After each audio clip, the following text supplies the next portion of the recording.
კარგი, ახლა გადავალთ შოუს ბოლო ნაწილზე. ეს არის სწრაფი კითხვების სეგმენტი.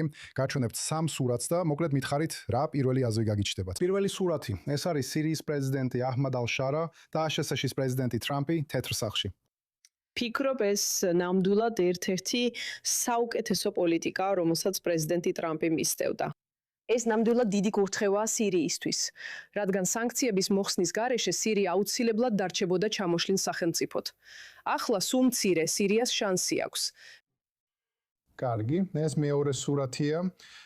თურქეთის პრეზიდენტი რეჯეფ თაიპ ერდოღანი. ის დიქტატორია. ეს არის პირველი სიტყვა, რაც თავში მომდის. ის მართლა თურქეთი თითქოს იყო ის მოდელი, სადაც ისლამი და დემოკრატია ერთმანეთს ერწყმოდა. და ეხლა აღარ არსებობს ოპოზიცია, აღარ არის თავისუფალი მედია. ეს ძალიან სამწუხაროა. კარგი, და ბოლო სურათი ეს არის აშშ-ის ელჩი თურქეთში და სპეციალური წარმომადგენელი სირიისა და ერაყის საკითხებში თომ ბარაკი.